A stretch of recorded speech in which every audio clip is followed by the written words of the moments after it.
हर हर महादेव। आप सभी का स्वागत है हमारे चैनल आरटी कैंपस पे। आप लोग प्लीज़ इसको सब्सक्राइब कर दीजिए, कृपया कर इसे सब्सक्राइब कर दीजिए। हम लोग जेनेटिक्स का आई थिंक 3 सेशन ले चुके हैं। मोनो हाइब्रिड क्रॉस ख़त्म हो चुका है, लॉ ऑफ सेग्रीगेशन पढ़ा चुके हैं। आज अपन लोग पढ़ेंगे डाई हाइब्रिड क्रॉस। पहले वो वाला क्लास कर लीजिएगा तो समझ में आएगा, क्योंकि हम उसमें बढ़िया समझाए भी हैं। वर्ड का गेम है बायोलॉजी। डाई हाइब्रिड क्रॉस, ध्यान से सुनिएगा, लिंक डाल देंगे उसका। मेंडल साहब दो करेक्टर के कंट्रास्टिंग करेक्टर को अध्ययन करने के लिए, ये देखने के लिए कि दोनों करेक्टर जब अलग अलग है, दो अलग अलग करेक्टर के फॉर्म है, तो क्या वो दोनों एक दूसरे को प्रभावित करता है या नहीं करता है, उसको देखने के लिए ये क्या किए, डाई हाइब्रिड क्रॉस किए। अब सुनिएगा डाई हाइब्रिड क्रॉस क्या होता है। हम प्लांट लेते हैं, मान लीजिए हम एक पहला ऐसा लिए जो राउंड सीड था, साथ में कैपिटल वाई येलो सीड था। राउंड और येलो सीड था। क्या मतलब है, राउंड भी डोमिनेंट है सीड का, येलो भी डोमिनेंट है। इसको क्रॉस करवा देते हैं रिंकल्ड और ग्रीन सीड से, रिंकल्ड और ग्रीन सीड से। तो ये हमारा पेरेंट 1 हो गया, ये हमारा पेरेंट 2 हो गया। ये होमोजाइगस, ये होमोजाइगस, मतलब ये कोई हाइब्रिड नहीं है। ये होमोजाइगस, ये होमोजाइगस, इसमें भी कोई हाइब्रिड नहीं है। इसको जब क्रॉस करवाएं, क्रॉस मतलब होता है दो अलग अलग पेरेंट से लेके, इसको जब क्रॉस करवाएं तो इसके पास गैमेट क्या बनेगा, आर वाई, आर और कैपिटल वाई, दो गैमेट बनेगा, दोनों एक ही होगा। यहाँ गैमेट क्या बनेगा, स्मॉल आर स्मॉल वाई, ये गैमेट बन गया। अब दोनों को जोड़ दीजिए तो ये क्या बनेगा, ये बन गया। ये होगा हमारा राउंड येलो सीड। ये तो ठीक है, दिख तो गया हमको इसकी तरह। इसको बोल देते हैं F1 जनरेशन। यहाँ तक तो कोई गड़बड़ी नहीं। यहाँ हेट्रोजाइगस कितना है, 2। ये हो जाएगा डाई हाइब्रिड। इसी को वापस सेल्फिंग कर दिए, इसी के साथ वापस क्रॉस कर दिए, इसलिए इसको बोलते हैं dihybrid cross. Dihybrid cross इसको इसलिए बोल रहे हैं क्योंकि डाई हाइब्रिड को वापस उसी डाई हाइब्रिड से क्रॉस कर दिए हैं, सेल्फिंग कर दिए हैं, सेल्फ पॉलिनेशन कर दिए हैं, इसीलिए इसको डाई हाइब्रिड क्रॉस कहते हैं। अब जब डाई हाइब्रिड क्रॉस होगा तो क्या होगा वो देखिएगा। कंक्लूजन तो हम बाद में बताएंगे, पहले होगा क्या क्या।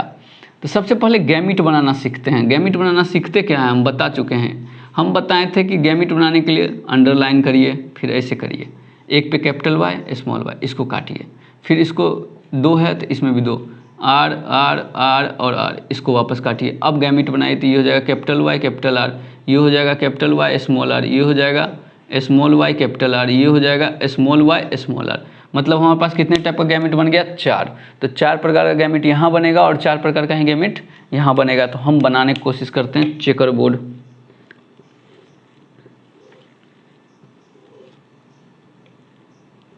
एक 2 3 और 4, 1 2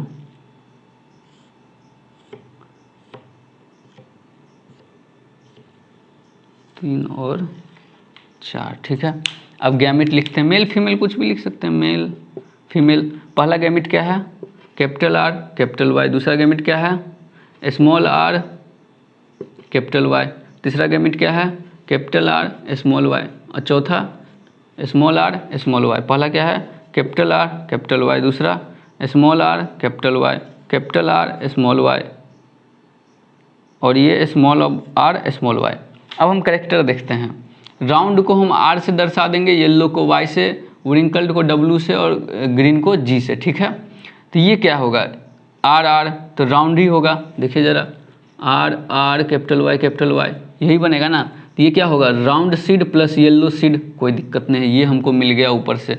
ये भी क्या होगा, R R Y Y, round seed और येलो सीड, ये भी ऊपर से मिल गया हमको। ये देखिए, R capital Y small Y, ये भी राउंड सीड और येलो सीड, कोई दिक्कत नहीं है, ऊपर से मिल गया। डोमिनेंट रिसेसिव सब बता चुके हैं हम पहले ही मोनो हाइब्रिड क्रॉस में, और लॉ ऑफ सेग्रीगेशन बता चुके हैं। यहाँ हम लोग लॉ ऑफ इंडिपेंडेंट असॉर्टमेंट पढ़ेंगे, इसलिए कर रहे हैं। ये देखिए यहाँ पर क्या है, capital R small R capital Y small Y, यहाँ भी राउंड और येलो, ये भी मिल गया हमको पेरेंट वन की तरफ। मतलब कोई नया करेक्टर अभी तक नहीं आया है। अब देखते हैं यहाँ capital R small R capital Y, ये राउंड येलो, ये भी मिल गया। यहाँ देखते हैं capital R capital Y small Y, round yellow, ये भी मिल गया।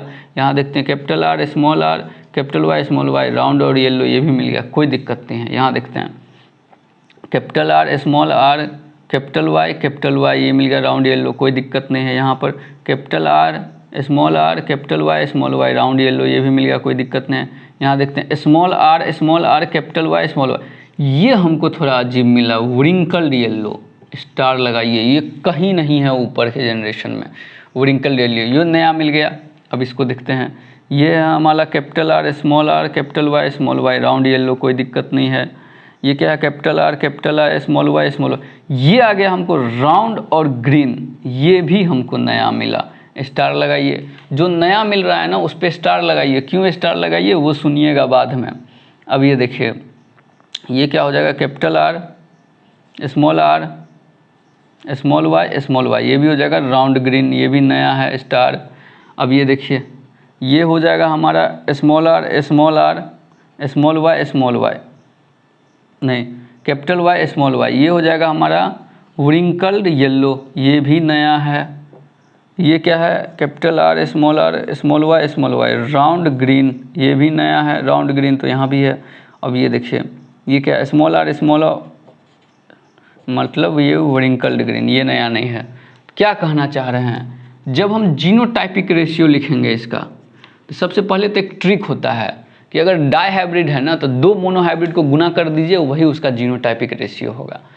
मतलब क्या कहने का मतलब है, दो मोनोहाइब्रिड को मल्टीप्लाई कर दीजिए तो वही उसका जीनोटाइपिक रेशियो होगा। तो इसका जीनोटाइपिक रेशियो क्या होगा, तो पहले का जीनोटाइपिक रेशियो एक मोनोहाइब्रिड का 1:1 और फिर 1:2:1, तो इसका क्या हो जाएगा 1:2:1:4:2:1:1। ये जब चेक करिएगा ना तो इतना जीनोटाइप आपको मिलेगा, और इस संख्या में फिनोटाइपिक रेशियो मेन है अपने लिए।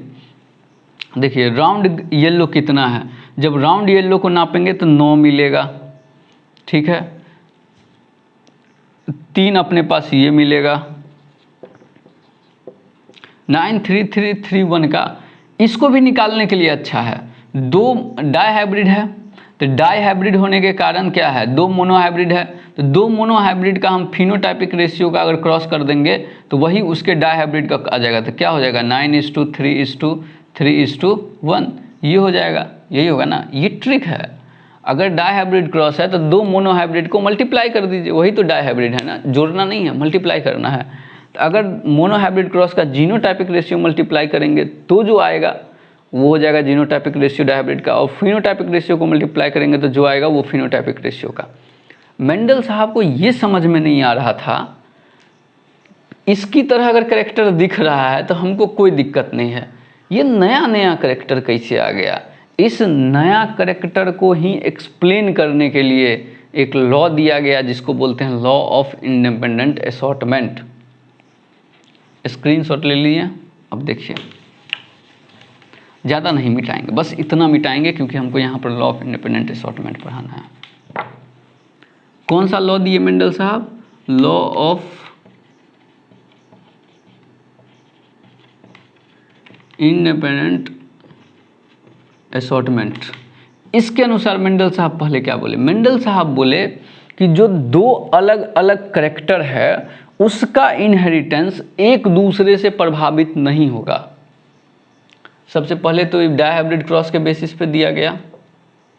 दूसरा पॉइंट, जो दो अलग अलग, इसको लिख लीजिएगा, जो दो अलग अलग कैरेक्टर है वो एक दूसरे को प्रभावित नहीं किया है इनहेरिटेंस में, मतलब इंडिपेंडेंटली इनहेरिट किया है। दूसरा पॉइंट, इंडिपेंडेंटली इनहेरिट नहीं कि नहीं किया है, इंडिपेंडेंटली एक दूसरे से मिला भी है, असॉर्ट किया है। असॉर्ट मतलब होता है मिलना। इंडिपेंडेंट असॉर्टमेंट का मतलब है कि सबसे पहले दो अलग अलग कैरेक्टर का इनहेरिटेंस जो हुआ है, दो अलग अलग कैरेक्टर का इनहेरिटेंस जो हुआ है वो इंडिपेंडेंटली हुआ है, एक दूसरे से कोई मतलब नहीं है उसको। और उस दो अलग अलग कैरेक्टर का वापस जो मिलन हुआ है, असॉर्टमेंट हुआ है, वो भी इंडिपेंडेंटली हुआ है। अगर ऐसा नहीं होता अगर ऐसा नहीं होता तो हमको ये नया करैक्टर नहीं दिखता, तो हमको ये नया करैक्टर नहीं दिखता। नया करैक्टर क्यों दिख रहा है? नया करैक्टर इसलिए दिख रहा है कि दो अलग अलग, हम लॉ ऑफ सेग्रीगेशन में पढ़ाए थे कि एक ही करैक्टर का दोनों फॉर्म अलग अलग सेग्रीगेट हो रहा है, एक दूसरे को कंटामिनेट नहीं कर रहा है F1 में, लेकिन हम यहाँ करैक्टर ही अलग कर दिए हैं। लॉ ऑफ सेग्रीगेशन में हम लोग इसका एक का बात कर रहे थे कि ये दोनों एक दूसरे को कंटामिनेट नहीं कर रहा है, यहाँ पर हम बोल रहे हैं कि करैक्टर एक दूसरे को कंटामिनेट नहीं कर रहा है। वहाँ एलील एक दूसरे को कंटामिनेट नहीं कर रहा था, यहाँ करैक्टर एक दूसरे को कंटामिनेट नहीं कर रहा है। दो अलग अलग करैक्टर इंडिपेंडेंटली जा रहा है नीचे, और जा ही नहीं रहा है। जब वो मिल रहा है ना तो एक दूसरे से ऐसा नहीं है कि भाई ग्रीन वाला को व्रिंकल्ड बढ़िया लग रहा है तो हम व्रिंकल्ड के साथ जाएंगे, राउंड के साथ नहीं जाएंगे। नहीं, उसको अगर ज़रूरी पड़ा तो व्रिंकल्ड ही नहीं, राउंड के साथ भी जाना होगा। येलो को सिर्फ राउंड के साथ ही नहीं, ग्रीन के साथ, रिंकल्ड के साथ भी जाना पड़ सकता है। मतलब ये दोनों करैक्टर को एक दूसरे से कोई मतलब नहीं है, गया नीचे, और एक दूसरे से कोई मतलब नहीं है, मिल भी गया नीचे। बोलिएगा सर ये वाला ज़्यादा क्यों आ रहा है राउंड येलो? अरे डोमिनेंट है ना, वो जो डोमिनेंट रहता है वो तो ज़्यादा आएगा ही। डोमिनेंट को कौन क्या कर सकता है, डोमिनेंट ज़्यादा आएगा ही। लेकिन रिसेसिव वाला भी तो अपने आप को दिखा रहा है, रिसेसिव तो हेटेरोजाइगस कंडीशन में ही दिखा सकता है ना। इसलिए क्या पढ़े लॉ ऑफ इंडिपेंडेंट असॉर्टमेंट, कंठस्थ याद कर लेना। पहला क्या पढ़ें कि ये डायहाइब्रिड क्रॉस के आधार पर दिया गया। दूसरा क्या पढ़ें, इसके अनुसार जो करैक्टर का इनहेरिटेंस है दो अलग अलग करैक्टर का, वो एक दूसरे को प्रभावित नहीं करता है। ऐसा नहीं है कि राउंड को येलो से प्रेम हो गया तो भाई साहब हमेशा राउंड येलो के साथ रहेगा, नहीं ऐसा नहीं है। बोलेगा राउंड तुम मेरे साथ है तो बहुत बढ़िया, नहीं रहेगा तो भी बहुत बढ़िया है, हम ग्रीन को लेके चले आएंगे। मतलब वो दिल टूट गया अब आशिक वाला हाल नहीं है इसका कि साथ में है तो ठीक है, नहीं है तो हम भाई साहब गए, अब डिप्रेशन गए। नहीं, अपने को यहीं रहना है। अरे नहीं है, एक दूसरे वो नहीं है, तीसरे चौथा पांचवा, अरे कितना जनसंख्या है, 7.7 बिलियन के आसपास हम लोग पॉपुलेशन हो गए हैं, हम लोग एक दूसरे को ढूंढ रहे हैं। क्या मतलब, चलो यहाँ देखो राउंड क्या कहने का मतलब है इंडिपेंडेंट असॉर्टमेंट का कि जो करैक्टर है वो एक दूसरे को प्रभावित नहीं कर रहा है, अलग अलग जनरेशन में इनहेरिटेंस कर रहा है। मतलब पहला पॉइंट हम क्या बोले आपको कि दो करैक्टर इंडिपेंडेंट इनहेरिट कर रहा है, मतलब एक दूसरे से उसको मतलब नहीं है। और सिर्फ इनहेरिट ही नहीं कर रहा है, वो दोनों असॉर्ट भी इंडिपेंडेंटली कर रहा है। इसीलिए हमको न्यू करैक्टर मिल रहा है। क्या मिल रहा है? न्यू करैक्टर मिल रहा है। हमको नया करैक्टर इसलिए मिल रहा है क्योंकि वो दोनों एक दूसरे से मतलब नहीं रख रहा है। अगर वो दोनों एक दूसरे से मतलब रखता तो शायद हमको, अच्छा इसको बोलते हैं F2 जनरेशन, ये कोई बड़ा बात नहीं है। F2 जनरेशन में नया करैक्टर हमको नहीं मिलता। ठीक है, ये तो हो गया नॉर्मल सी बात, ये हो गया ख़त्म अपना डायहाइब्रिड क्रॉस और लॉ ऑफ इंडिपेंडेंट असॉर्टमेंट। एक शब्द होता है बैक क्रॉस। बैक क्रॉस का मतलब होता है उल्टा घुमा के क्रॉस कर देना। ये दो होता है, एक होता है टेस्ट क्रॉस और एक होता है आउट क्रॉस। अगर हम F1 को रिसेसिव पेरेंट से करेंगे तो उसको बोलेंगे टेस्ट क्रॉस, और अगर F1 को डोमिनेंट पेरेंट से करेंगे तो उसको बोलेंगे आउट क्रॉस। कोई भारी बात नहीं है।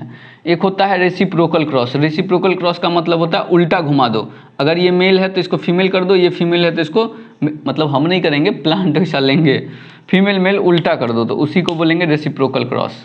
ठीक है, धन्यवाद। आज के लिए इतना ही। अपना अब अगले दिन से allylic gene, non allylic gene interaction पढ़ेंगे। सबसे मेन बात, आप सब्सक्राइब कर दीजिए, मेहनत लग रहा है ना। हाँ, धन्यवाद।